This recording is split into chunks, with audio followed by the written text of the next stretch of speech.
Hey everyone, welcome to another episode of Just Sports with John. And it's been a while, so I missed you guys, but I'm glad I'm back and going to be talking about another NBA video today. And we're going to be talking about the conference finals going on. So we have the Heat versus the Celtics in the Eastern Conference, and we'll just go ahead and start talking about that one. So I think one of the biggest keys here for the Heat is Lowry being healthy and being able to play. Uh, Celtics have super great defense, just like the Heat have a great defense as well too. And I think having Lowry having kind of a truer point guard would really be helpful in this situation for the Heat. I think not having a true point guard in this series could come back to bite them. So we'll see. I don't think Lowry is expected to play necessarily game one of this series, but we'll see if he comes back. I do think Miami can get it done without Lowry, but I think having Lowry would make things a lot easier for them. He is such a good player at watching what the defense does and seeing what they can do and helping the Heat to get organized there. Otherwise, Butler bringing up the ball, Hero bringing up the ball, Oladipo. We'll talk about him here in a minute, but some of those other guys will come into play, which is why I think they'd be fine.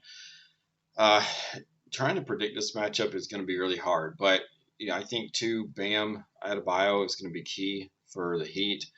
He's going to have to take on those defensive Robert Williams and Grant Williams, but he's able to. I think he's big enough. I think he's tall enough. I think he's talented enough on offense to handle that. On Celtics and Tatum, Smart, and Brown, I feel that two of those every game are going to have to come and play. If not, I think it's going to get hard on the Celtics because the Heat have a lot of really good individual defenders. And the Celtics' ball control is another factor in that. We've seen in this last series that Smart, being like the primary ball handler in a lot of situations, had the tendency to lose the ball a lot. So, the Celtics are one of those teams. They don't have quite a true point guard, Peyton Pritchard, but he's off the bench guy. So I think that's one area where the Heat can get them. So I'm right now I'm going to lean towards the Celtics just because Lowry's not been that healthy, and I think not having Lowry can really hurt them in this simply because Smart, Brown, and Tatum all play like guards. It's kind of like the Warriors, big three, big four, if you want.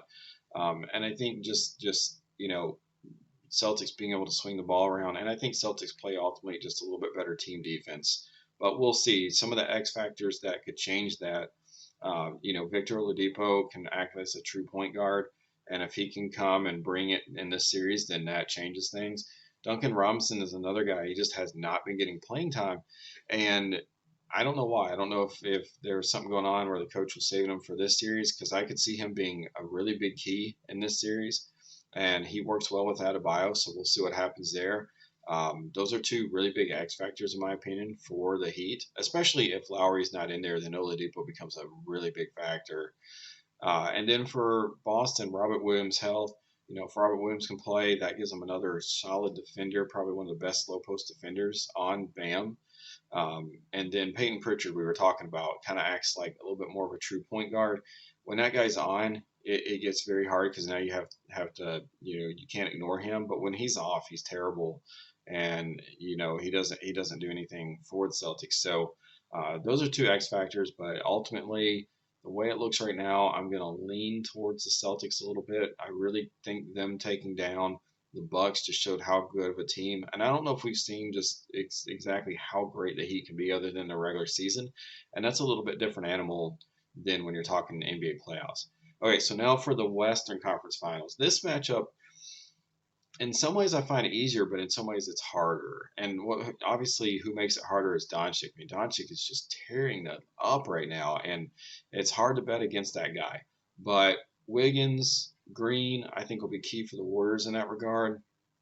If Green can be the five and Wiggins can be the four, and then you'd have like Poole, Curry, and Thompson for the most part, they might change that lineup just a little bit. But if they can run that lineup out there and play defense on Doncic, then you're going to have four guys who can shoot well from the beyond the perimeter, and Green facilitating to everybody and being able to switch off and double up, and all that. The other key guy, and I didn't really mention in my notes here, but if Looney can play well with Green in at the four, that will allow Green to take on more double teams with Doncic, and then Looney just has to worry about covering the middle, for the most part. So we'll see what the Warriors choose to do, but I feel like no matter what, they're going to have some pretty good defenders to throw at Doncic.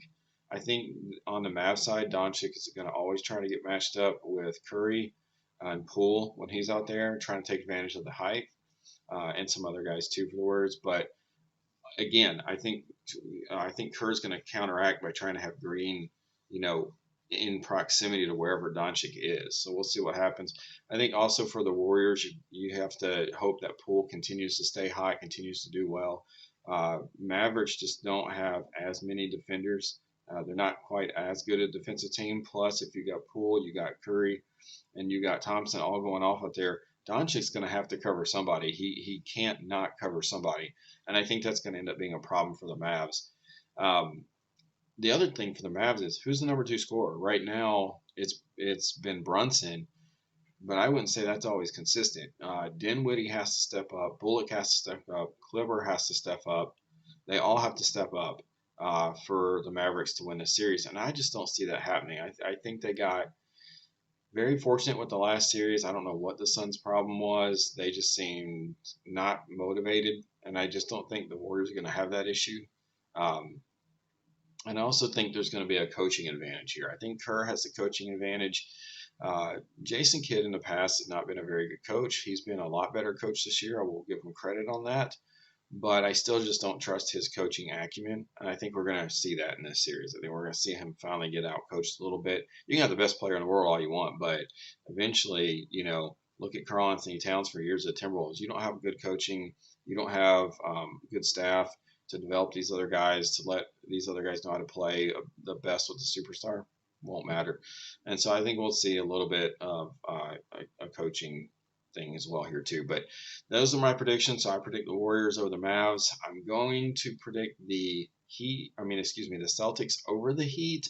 Although that one's going to be super close. It wouldn't surprise me either way, especially with the X factors I talked about. But hopefully you guys enjoy the games. Leave a comment. Don't forget to like and subscribe. Hopefully I can get another video out this week or so. We'll see. But keep posted. We got NFL stuff coming. We'll try to get some hockey in here a little bit too. And maybe on down the line, we'll get some baseball going. All right. Take care. Thanks for watching.